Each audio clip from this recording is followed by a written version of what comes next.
I'd just like to thank everybody for coming out this afternoon. We are presenting StockMate. My name is Declan, this is James, this is Cienna. I was mostly a front-end man, these two were on the back end. So I've introduced us. Now let me introduce Betty. So Betty is a small local business owner. She started selling candles during lockdown, and over these past 2.5 years, the candle business has absolutely taken off. Candles are flying out the door, and money is flowing in, and money's flowing out. Betty has no idea how much money she's making, and she has no idea how many candles she's sold. She's been searching online for an application that's clean, easy to use, and simple, and that is where she found StockMate.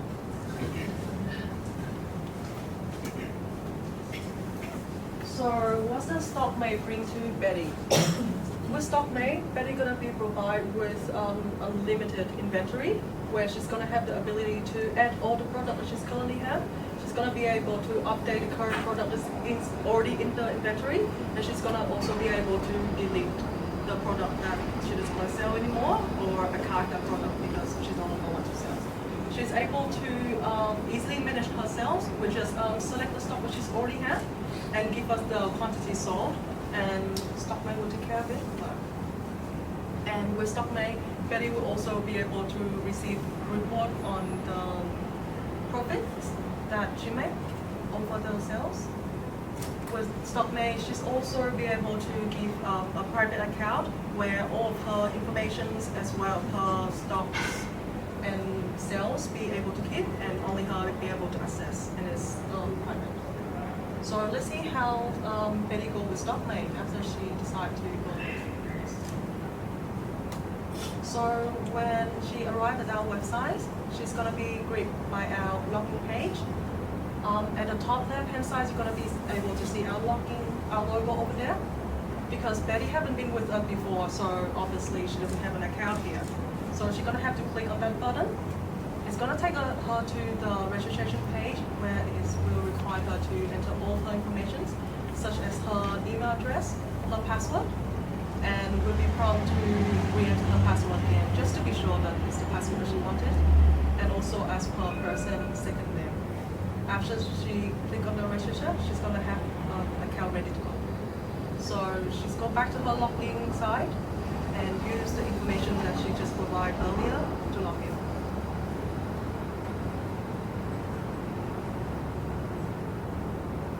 When she log in, she's gonna be greeted by this page. So as you can see on the right-hand side, it's the inventory. And currently it's empty because Betty just created her account. She doesn't have anything in here. But she decided to start entering things.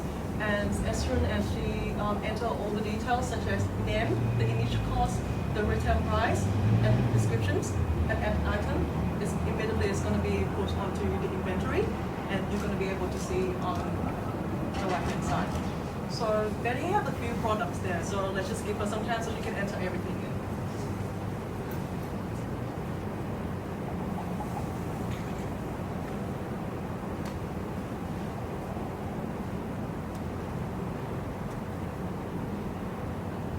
So as we were saying before, it's really easy with StockMate to create new sales. All Betty have to do is click on the box. There will be a drop-down spot coming down with all the products that Betty already have in the inventory. So you just simply have to select it and then press on to sales, the number of the product that you want to sell. After that, it's going to come into the inventory. As you can see, we make it pretty obvious when Betty is low stock. Whenever her stock drop below 10, it's going to be in yellow to notify her that she had low stock. And when she run out of stock, it's going to be in red, just to tell her that it's time to rethinking about this product. Are you selling it or what? And she's also have the options to delete the item, just like you see over there. Betty also have the ability to update her current product. For example, that her candles right now, the initial cost is increased, and her retail price increase as well. And she adding more quantity into it, so she can easily just update it and then enter all the details, and the inventory will be updated. Very simple, she's also have a small button down here where she can just press and report regenerate immediately. So very simple designs. Everything is on one page. It's because our products want to target customer like Betty who not really familiar with tech. So all the button and everything is just simple and straightforward. So after that, Betty can log out, or if she forgot to log out, it will lock itself out after 2 hours to make sure that all Betty login details are private and protected. So I'm gonna pass to James. Okay, so our technology, relatively similar to the previous project. We've used JavaScript and CSS and React and Material UI for our objects and user interface. Axios as well. We've used a REST API to manage the interchange of the information.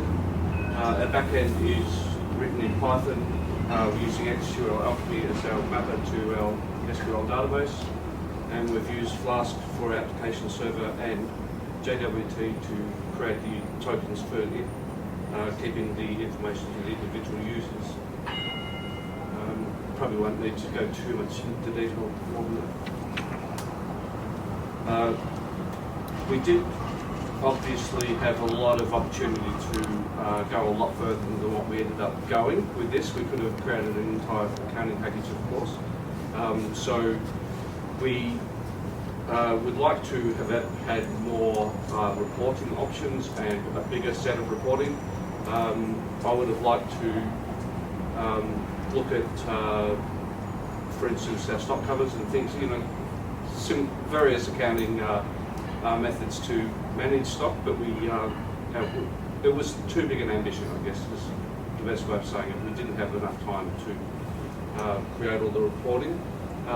We also would like to, as the businesses grow bigger, we need the ability to group products for reporting and for displaying the information, because of course 100 products wouldn't fit on the screen.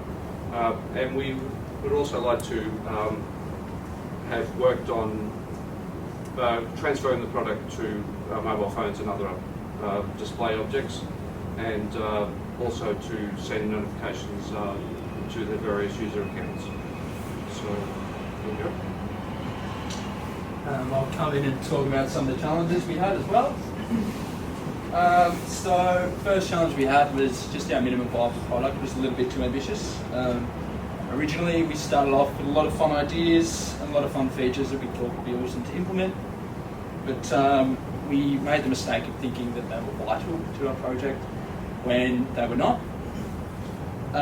Look, if we spent a little bit more time at the beginning just kind of grinding our ideas down and figuring out what we need and what we don't, I think we would have had a lot more of a clearer vision of where to begin and where to move forward at the beginning. Another challenge we had was, it was a steep learning curve. So there was a few unfamiliar technologies and a few unfamiliar libraries that we were using. We were lucky enough to get looking into some of these pre-starting our portfolio, but a lot of the time we found ourselves kind of learning and implementing what we learned at the same time. And again, if we had a little bit more time, we'd put some time aside to take a day to learn and then take a day to implement. One of the bigger challenges we had was project management. So in this project, we all had pretty clearly defined roles and were sometimes working independently of each other. However, there were a couple of times when we realised that we had gone with different approaches to achieve the same goal, and we then kind of found ourselves kind of refactoring to fit each other's needs. And again, if we'd gone back at the beginning and planned it out a little bit more and just been a little bit more communicative throughout, I think we could have avoided these issues. I'll pass on to Cienna to give a little briefing about our journey as well. So I make a little graph to show our entire time at Holberton. So we got 9-month preparations with Holberton, where we all start at Cohort 17 in this year, January. And we start with our know anything. So we start with Git, Bash, And then, as I said, the least favorite part, C, for 3 months. And eventually things getting easier, and that's when we've been thrown into a lot more new language and technologies like Python, HTML, CSS, MySQL, JavaScript, and lots of DevOps toward the end. But by then, we're ready.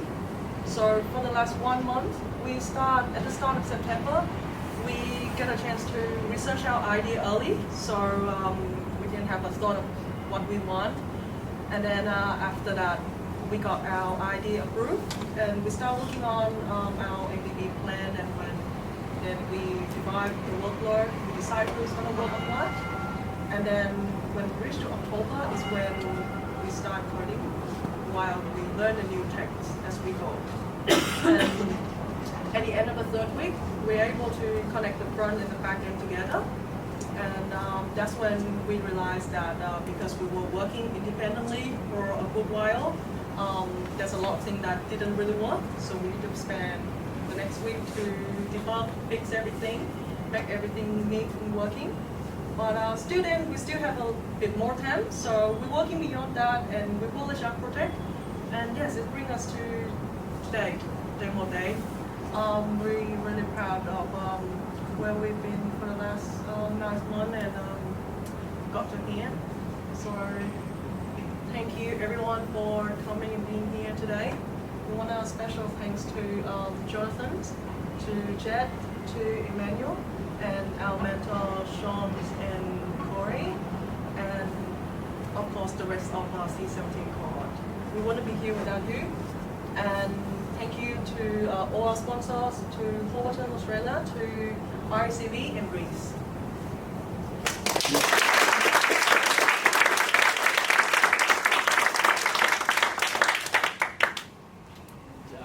Yeah, just any questions that anybody has? Yeah, I have a question. How did you embed the graphics on that? How did you use technology for less, by the way?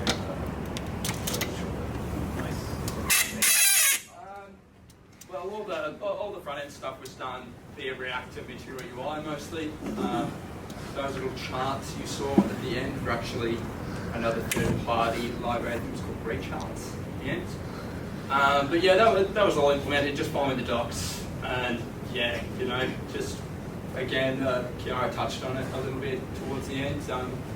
Just learning how to learn, knowing what to read, and going from there. Yes, Matthew. On your back end, when you're updating, typing in candles that are going in front, when you click add item, did that put it into the database, or was that just being rendered totally on the front end? So it puts it straight into the database, and then there's a call made from there to populate the menu that we see on this side. That pretty much works with all of our buttons and all of our forms on the left. One of the things you described is you started implementing things in different ways. What was the decision criteria as to who would be sacrificed in terms of their approach when refactoring? I think there was a healthy amount of negotiation between the both of us. I think how we look at it is that whoever, changing is faster, easier, then we will go with that. Yeah. So after this experience, when you start your coding job, are you going to show a lot of love and appreciation to your project manager?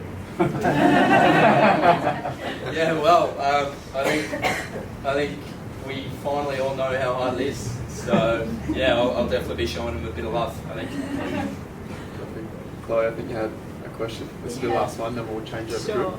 I was just going to ask, if you cast your mind back to 9 months ago, how surprising is it that you're now able to create such a polished looking, fit for purpose sort of website? I think I was just wondering, what's the mental shift that's happened, and you should be chuffing yourselves basically. Yeah, look, I think we're all pretty happy with ourselves. Look, if you'd spoken to me 2 years ago and told me that I'd be starting the course 9 months ago, I would have laughed at you. So it was pretty crazy to go from 10 months ago when I was sitting there with my head in my hands going, what the hell's going on, to we've all done some amazing work, I think. So yeah.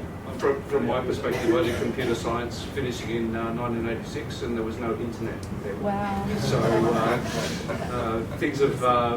things are very similar, actually, Wow. in many respects, except for all the other things that have happened, of course, let's say security and the internet and all those sort of things. But the philosophies and design are so similar. That's amazing. I think for me, because I was a nurse for a few years before I started, everything is really different. And I think when I start Holberton, especially when I start C, I was working part-time as well as doing full-time with Holberton. And I feel like at the start of it, I keep telling myself, this is really hard. This is something that I'm not going to be able to do this. And then like 9 months later, I arrive here, I do this. And I feel like the whole journey makes me feel that I'm capable of doing anything. Sure. It's just amount of time and work that I put in, and I just have to believe myself and my teammate. And obviously, the project manager. Really?